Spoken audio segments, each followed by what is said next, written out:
그래서 이런 과정들은 우리가 지속적으로 해가면서 또 이제 해야 되는 일은 우리 안에 있는 성령이 충만하게 있다가 우리에게 부족함이 없는 기름 부음이 있고 부족함이 없는 우리 안에 기쁨이 있고 평강이 있고 그래서 우리가 평강하고 오히려 평강하지 않고 기쁨이 없으면 오히려 이상한 겁니다. 그것이.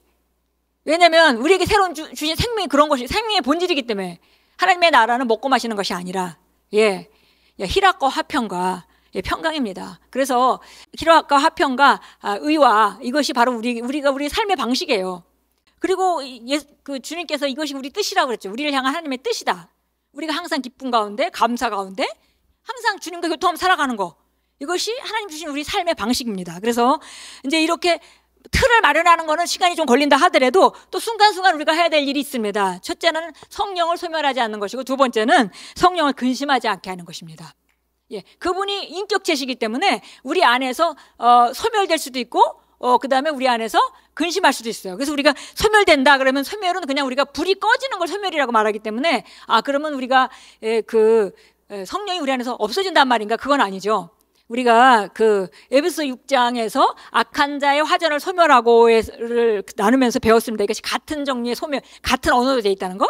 성령이 소멸될 수도 있고 마귀의 화살이 소멸될 수도 있습니다. 그래서 소멸된다는 건 딴 것이 아니라 효과가 없어진다는 거죠.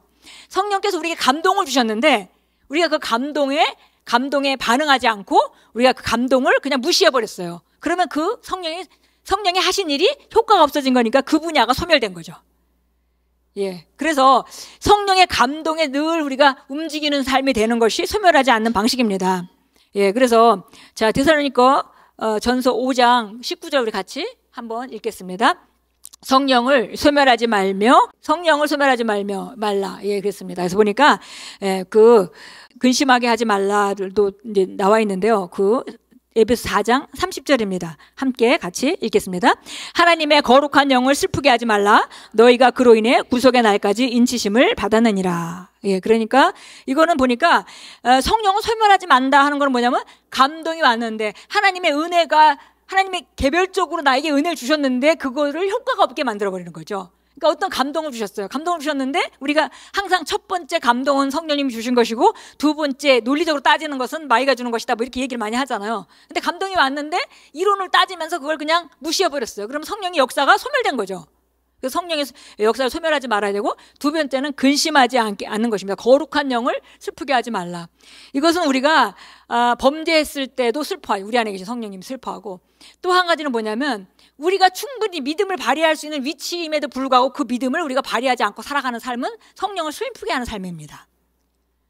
성령님이 우리 아이를 개별적으로 인도하고 멘토링이 개별적으로 하고 계시기 때문에 우리 스스로 내려오시죠. 내가 4살일 수도 있고 내가 10살일 수도 있고 내가 20살일 수도 있겠어요.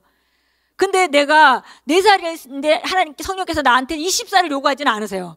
근데 내가 4살같이 기능을 해야 되잖아요.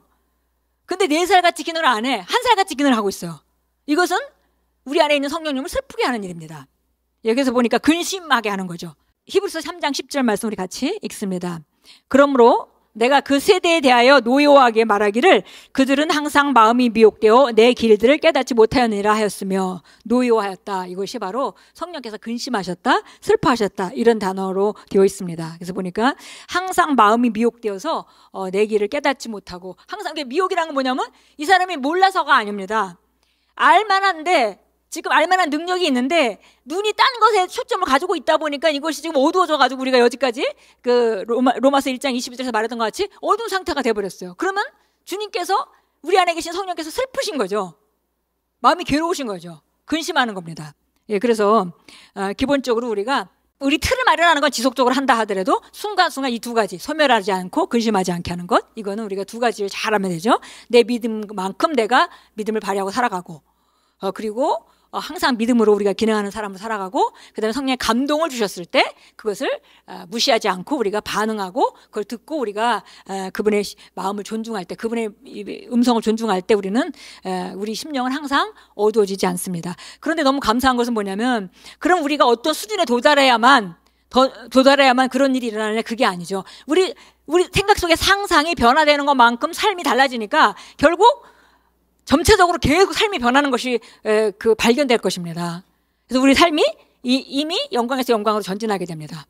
예, 그래서 언제까지 한참 우리가 옛날에 그런 게 있었잖아요. 종교적으로 접근할 때는 기도를 얼마만큼 하면 브렉스루가 있다, 이렇게 뚫고 나갔다, 이런 얘기가 계속 있죠. 근데 사실 우리 주님 안에서 우리 새로운 피조물들의 삶은 내 속사람이 변하는 것만큼 삶의 전진이 있게 됩니다. 그러니까 매일매일 증거를 보기 때문에 이런 맛을 보면 우리가 그 전진하는 것을 굉장히 기뻐하고 즐거워하고 보람 있고 뒤돌아보면서 감사하고 이렇게 될 수밖에 없으니까 점점 있는 자는 더 받게 되는 겁니다. 예, 없는 자는 그 있는 것까지도 의심하는데, 예, 있는 자는 더 받게 됩니다. 그것이 바로 영적 원리입니다.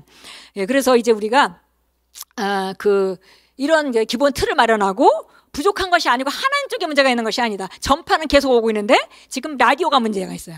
그래서 계속 하나님은 계속 우리에게 말씀하고 계시는데, 문제는 우리가 듣지 못하는 거죠. 그래서 요한복음 10장 27절에도 주님이 말씀하셨습니다. 내 양은 내 음성을 듣는다.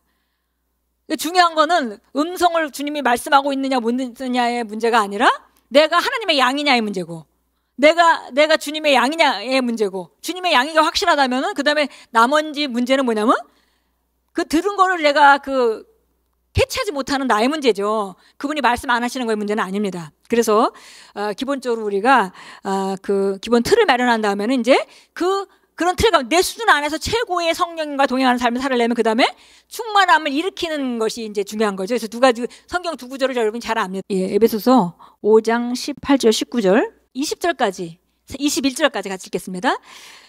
술 취하지 말라. 그것은 방탕한 것이니 오직 성령으로 충만하라. 시와 찬송과 영적인 노래들을 지어 말하고 너희 하나님 마음으로 주께 노래하며 아름다운 곡조를 만들고 항상 모든 일에 우리 주 예수 그리스도의 이름으로 하나님 아버지께 감사를 드리며 하나님을 두려워함으로 서로 복종하라. 예, 성령 충만한 삶에 대해서 얘기하고 있죠. 성령 충만한 삶, 우리가 성령의 충만함을, 성령이 우리 안에 계신데 그분이 언제든지 활성화만 되면 충만해지는 건데요. 그래서 그 활성화된 상태에서 그 인도를 바꿔 살아라. 그 영향력 아래 살아라. 술 취한 사람이 나는 똑바로 걸어 그러지만 술의 영향을 받아서 비틀비틀하고 걸어가는 것 마찬가지로 우리가 자연적인 영역에서 기능하지 않고 성령의 영향력 아래에서 기능하는 상태, 그 상태를 성령 충만한 삶이라고 말하는 것인데요.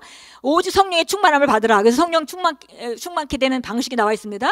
시와 찬송과 영적인 노래들을 지어 말하고, 그래서 영적인 노래로 주님께 할 때 우리 안에 있는 성령이 활성화되고 실제화되는 것이 일어나는 거죠.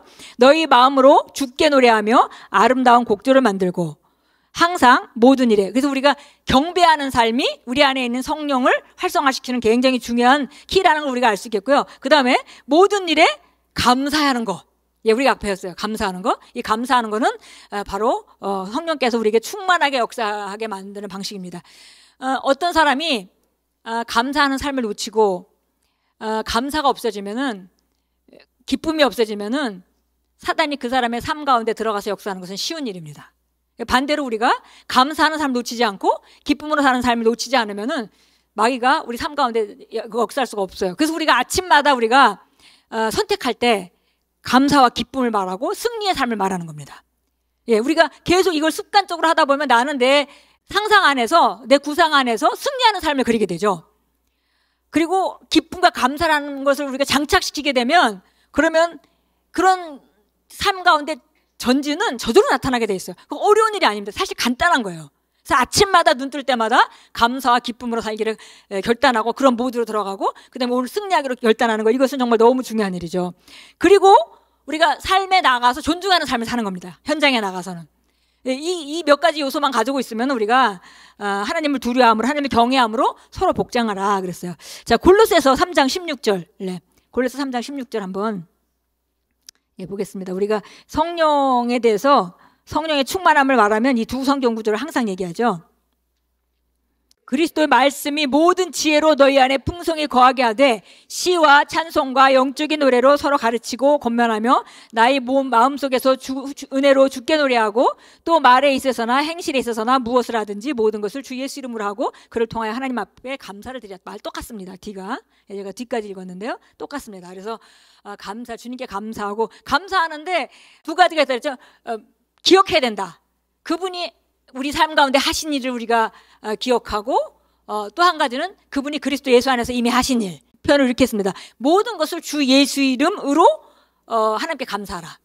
주 예수 이름으로 감사한다는 것이 무엇이냐면 주 예수 이름 안에 있다는 것 때문에 우리에게 이루어진 모든 일. 그것에 대해서 감사하는, 그러니까 아직 경험하지 않았지만 감사하는 거죠. 주님 이렇게 형통한 삶을 주시며 감사합니다. 주님이 나의 목자시니 내게 부족함이 없습니다. 나를 항상 좋은 곳으로 인도하시는 주님 감사합니다. 이렇게 우리가 찬양하고 경배하고 이렇게 할 때 그것이 바로 시와 찬송과 영적인 노래로 우리가 때로는 그 즉흥적인 노래, 새 노래 이런 것들로 우리가 주님을 찬양하고 나만의 언어를 가지고 찬양하고 이런 것들이 우리 안에 있는 성령을 불러일으키는 것이고, 이제 그런 충만해진 삶을 가지고 나가서 하나님 말씀을 통해서 바르게 존중하는 삶을 살기만 하면 그건 지속되는 거죠. 예, 그래서 여기 오늘 우리가 첫째 시간에는 틀을 마련하는 거, 그리고 두 번째 시간에는 그러면 이미 우리가 가지고 있는 성령의 기름 부음을 충만하면 어떻게 풀어놓는가. 가장 성령 충만한 것은 우리가 영과 진리로 예배를 드리라 그랬죠. 그 요한복음 4장에 하나님은 영과 진리로 예배하는 자를 찾으신다. 영과 진리로 예배한다는 것은, 그 예배라는 것이 현장의 삶의 삶 제사로 드려지는 것인데, 그것은 영으로 기능해야 되고 또 한 가지는 하나님의 말씀 진리로 기능하는 것입니다. 예, 그래서 아까 제가 팀장님들하고 나눴다는 말씀과 마찬가지로 하나님의 말씀을 믿으면 그것이 가장 성령 충만한 것입니다. 있는 그대로 100% 확신하고 믿는다면. 그런데 우리가 습관이 아직도 말씀은 말씀이고 그걸 내가 경험한 것만 믿는 쪽으로 자꾸 그 통로를 열고 있어요. 그래서 굉장히 제한적인 그 성령의 충만함을 우리가 경험하게 되는 거죠. 하나님 말씀을 믿는 것만큼 충만한 건 없어요. 있는 그대로 100% 믿는다면. 예, 그래서 우리가 히브리서 11장에 이번 주일에도 우리 그 목사님이 설교하시면서 말씀하셨는데, 정말 그 믿음의 선진들은 그들이 하나님과 동행했습니다. 그래서 어떤 사람은 자기가 자기 수준만큼, 어떤 사람은 죽은 자를 받기도 하고, 죽은 자를 살림을 받는 그런 믿음으로 받게, 어떤 사람은 자기 목숨을 내놓기까지 순교하기도 하고, 다 이게 믿음으로 이루어지는 일입니다. 그래서 이 상황 가운데 우리 삶의 현장에서 우리가 우리 가지고 있는 속사람의 능력의 그림을 그릴 수 있는 것만큼 우리가 살아가고, 근데 중요한 것은 뭐냐면 그건 점점 더 발전하고 점점 더 온전해진다는 것입니다. 예, 그래서 영과 진리로 경배하는 삶, 우리가 영으로 기능하고 하나님의 말씀으로 기능하는 삶, 이것이 바로 우리가 하나님께 드리는 예배가 되겠습니다.